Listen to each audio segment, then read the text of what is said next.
ये सवाल अब हर किसी के जहन में है कि बाखमुत पर कब्जे के बाद अब रूस का अगला कदम क्या होगा। बाखमुत के बाद कौन कौन से यूक्रेन के ऐसे शहर हैं जो निशाने पर आ सकते हैं, क्योंकि बाखमुत पर रूस का कब्जा हो जाना अगर रूसी दावे को सही मान लिया जाए तो अपने आप में ये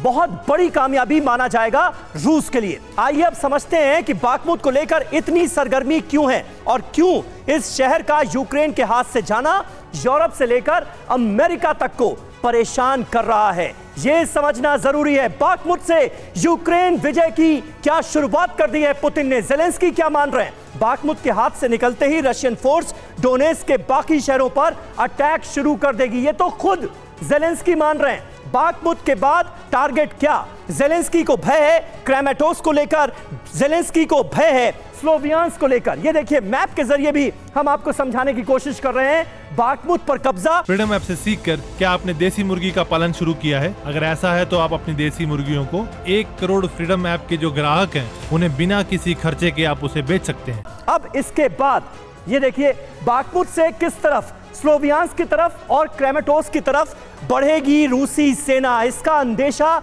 यूक्रेन को भी है, कहीं ना कहीं नाटो कंट्रीज भी ये हकीकत जानते हैं। ऐसे में उनका अगला कदम क्या होगा ये भी देखने वाली बात होगी। वजह क्या है? बाखमुत जीतते ही यूक्रेन के कई शहरों पर रूसी सेना के लिए हमला करना आसान हो जाएगा, क्योंकि बाखमुत को हम लगातार अपनी कवरेज के जरिए आपको समझा रहे हैं कि एक तरह का सुरक्षा कवच था और यह कवच अब ढह चुका है। अब आगे क्या होगा? कर्नल रोहित चौधरी हमारे साथ मौजूद हैं। कर्नल साहब, किस तरह से आप इस डेवलपमेंट को देखते हैं? और बाखमुत के बाद जिन 2 शहरों का हमने जिक्र किया उसमें स्लोवियांस्क भी है, क्रेमेटोरस्क भी है, अब क्या इन शहरों पर कब्जे की रणनीति पर काम कर रही है रूसी सेना?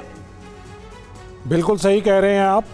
ये एक डिफेंस स्ट्रेटेजी होती है कि जहाँ कहीं पे भी आपने किसी जगह पे किसी टारगेट को या किसी शहर को अटैक करना होता है तो सबसे पहले आप वहाँ पे एयर अटैक किया जाता है, उसको डेसिमेट किया जाता है, उसको नेस्तनाबूद किया जाता है, फिर उसके बाद आर्टिलरी उसके पीछे से आती है और तीसरी चीज़ तो उसको ग्राउंड फोर्सेस जो हैं वो उसको होल्ड करने के लिए, ग्राउंड को होल्ड करने के लिए आती है।